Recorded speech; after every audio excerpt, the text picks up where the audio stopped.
afternoon and welcome to the Midday News for Tuesday, July 21. I am Carrie Simpson. Here's what we have in the bulletin. Consumer confidence falls by 2.3%. Agriculture Ministry monitors imported produce amid U.S. food safety concerns. And later in sports, Shanoya Douglas and Gary Card headline Jamaica's World Under-20 Athletics team. Thank you for joining us. Now the details. Up first this afternoon, consumer confidence has fallen by 2.3%, according to the latest business and consumer confidence indices. In presenting the data this morning, Executive Chairman of Market Research Services Limited, Don Anderson, pointed to increases in the cost of living and consumers having a less positive view of business conditions as being among the reasons for the drop. Fewer and fewer persons are considering that the current business conditions are good. So we moved from 22.4% in the second quarter of 2025 to 16.8% in the first quarter of 2026, down even further to 16.2% in the second quarter. So consumers are becoming, cautious, conscious of challenges, wary of what's happening down the road. And what we find is that they have a less positive view of current business conditions. Now, on the flip side, Mr. Anderson says business confidence is up by 2.3%. 116 firms were surveyed. Even though there's been an increase in business confidence in the second quarter, business confidence is still lagging behind 25 and beyond. Okay, but that's the pattern over the years. Its businesses aren't as erratic, so to speak, for want of a better word. We can see there's a jagged edge to each of the years, but not of the peaks that you saw consumers responding to political pressure, political promises, etc. To other news, as the summer heat continues to intensify, egg farmers are facing significant challenges as soaring temperatures take a toll on poultry production. Owner of Campbell Egg Farm Limited, Mark Campbell, told TVJ News that the egg industry has come under severe pressure because of the sweltering heat. His business primarily serves Jamaica's north coast. According to Mr. Campbell, farmers have suffered heavy losses as a result of the extreme temperatures. We have to start to look at how we are going to prepare for periods of this elevated heat, that laying birds cannot deal with heat at all. They much prefer a cooler temperature. Around about between 60 and 70 degrees Fahrenheit will be just ideal for them. And we are looking at redesigning our farms, the way we construct.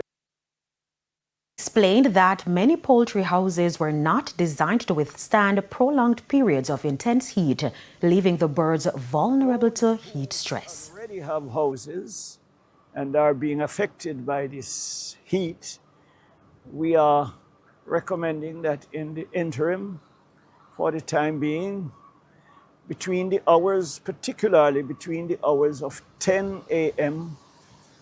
and 2 p.m., that they find a way to put some irrigation on top of the houses. Jamaica is increasing surveillance of imported produce following a major food safety outbreak in the United States. Details in this report.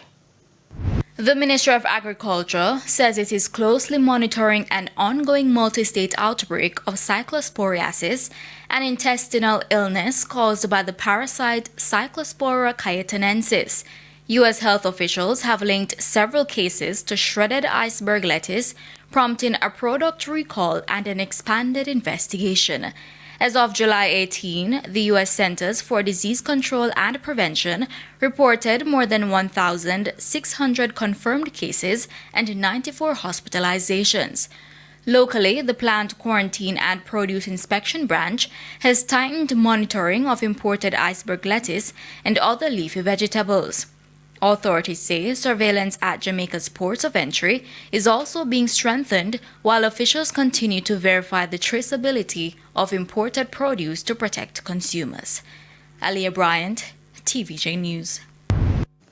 27 people from one family are homeless after a fire destroyed several houses in Old Harbour St. Catherine on the weekend. But already help has been pouring in. The details from Krista Campbell. From motor vehicles to light posts, electricity meters, furniture, and every personal item you can think of. Residents say nothing was spared after fire destroyed several houses at 30 Burke Road in Old Harbour St. Catherine early Friday morning. Sharika Hawes says everyone was sound asleep when the tragedy unfolded about 3 o'clock in the morning. She says she woke to shouts of fire. When I look outside here, my car was on fire and there was a lot of fire out here.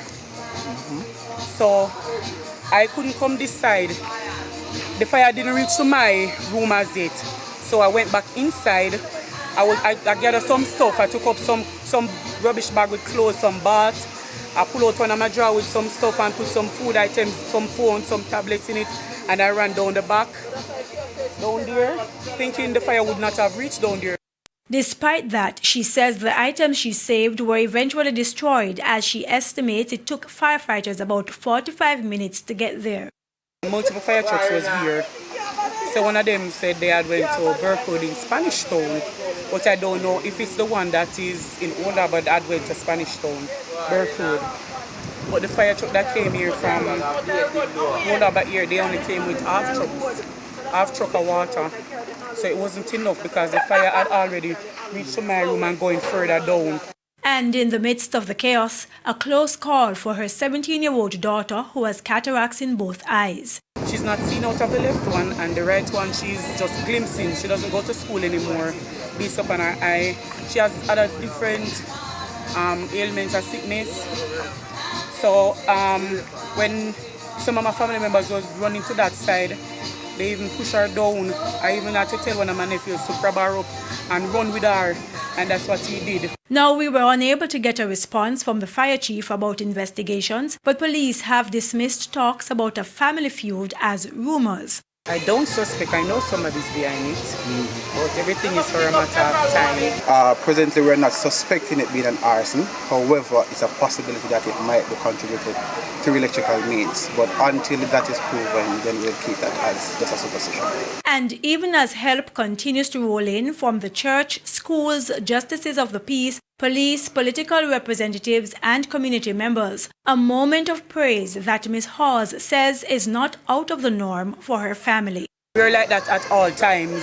Some people say we don't take nothing serious. We're just jovial. We're always singing. We're always playing our music, dancing, having a little fun. Sometimes even if we play music over here, people think we're keeping something, and sometimes people would gather. Krista Campbell, TV.